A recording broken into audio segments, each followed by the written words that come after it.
Where is your trust? Is it in your abilities or your talent, your career, your relationships? Are you trusting more in yourself than you're trusting in God?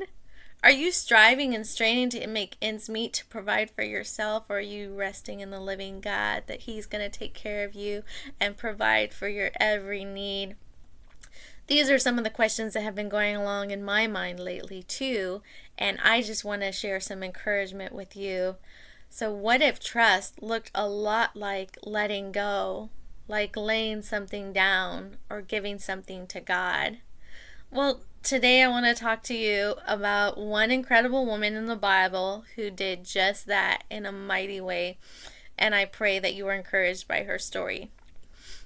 So her story starts with an edict in Exodus 1:15 through 22. The king of Egypt said to the Hebrew midwives, whose names were Shiphrah and Puah, "When you are helping the Hebrew women during childbirth on the delivery stool, if you see that a baby is a boy, kill him. But if he is a girl, let her live."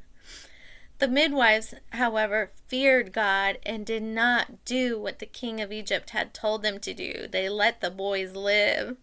Then the king of Egypt summoned the midwives and asked them, "Why have you done this? Why have you let the boys live?" The midwives answered Pharaoh, "Hebrew women are not like Egyptian women. They are vigorous and give birth before the midwives arrive." So God was kind to the midwives, and the people increased and became even more numerous. And because the midwives feared God, He gave them families of their own. Then Pharaoh gave this order to all his people: "Every Hebrew boy that is born you must throw into the Nile, but let every girl live." Now get this. In Christy McClellan's sermon called "Let It Go, Lay It Down" from the Church of the City, she makes an incredible point here that Pharaoh ends up undone by 6 women.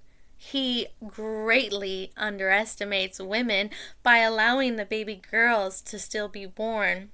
With the help of these 2 courageous midwives, Moses' mother, his sister, Pharaoh's own daughter, and her Egyptian nursemaid, he's going to become undone, and Moses is able to become the great deliverer. Isn't that incredible? I just love how God works in and through women. It's very encouraging. Back to our story in Exodus 2. The birth of Moses. Now a man of the tribe of Levi married a Levite woman, and she became pregnant and gave birth to a son. When she saw that he was a fine child, she hid him for 3 months. But when she could hide him no longer, she got a papyrus basket for him and coated it with tar and pitch. Then she placed the child in it and put it among the reeds along the bank of the Nile. His sister stood at a distance to see what would happen to him. That word "fine" there, that she saw he was a fine child, or translated as good in some versions, is the same word that God uses in the creation story when He looks around at all He's created and says, "It is good." Isn't that incredible? Isn't that encouraging? Moses' own mother recognized a good child when she saw one. Of course, she has 3 amazing children that we know from the Bible. It already tells us. Aaron, who ends up becoming the high priest; Miriam, who is referred to as a prophetess; and then, of course, Moses, who's going to become the great deliverer. So this is incredible. She knows a good thing when she sees it. She can no longer hide him. So what does she do? She puts him in the basket and she coats it with tar and pitch, and she puts him in the same place, the same river, the Nile River, where Pharaoh says all the baby boys need to be drowned in. He's not being placed in a coffin, though. He's being placed in a basket, so to speak. Or the same word, an ark, as is used in Noah. And we all know how God delivered Noah's family and saved them. It's almost as if she is acting on that same faith, that same courage that Noah had, and acting out and trusting God to protect them, to deliver them, to save them, come through for them.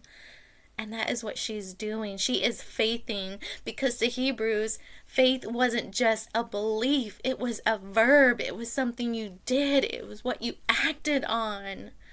And here she's doing it in such an incredible way with hopeful expectation. She has no idea the outcome. She has no idea, but she is partaking in the inheritance with the saints and walking in the light. Do you know how hard that must have been? She could have thought anything could have happened to him. He could have died. She wouldn't know how hard that would be to lay him down and to let him go. Or as Christy McClellan says it, sometimes you have to break your heart to save your soul. Can you imagine that? Can you imagine why she would do this? How she could do this? Well, Hebrews 11:23 gives us an idea. Says, by faith Moses' parents hid him for 3 months after he was born, because they saw he was no ordinary child, and they were not afraid of the king's edict. So let's get back to the story and find out what happens. Verse 5, then Pharaoh's daughter went down to the Nile to bathe, and her attendants were walking along the river bank.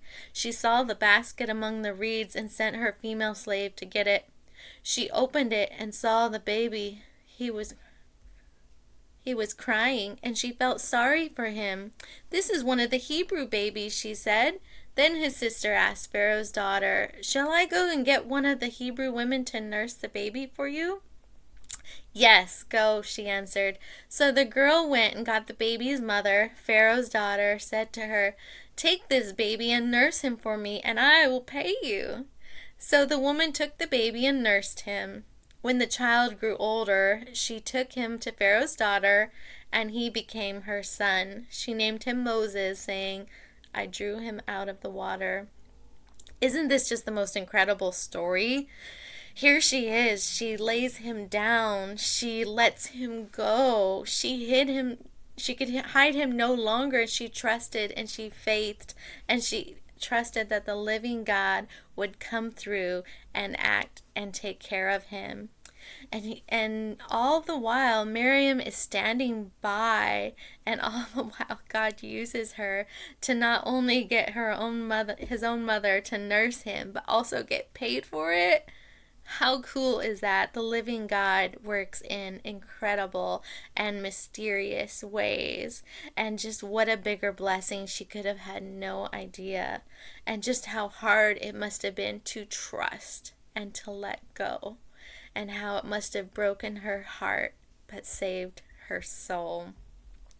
What in your life is God asking you to trust him with? What is he asking you to lay down, to let go? Is there something that you've been hanging on to a long time, a dream that you've had in your heart, and you're just waiting in hopeful expectation?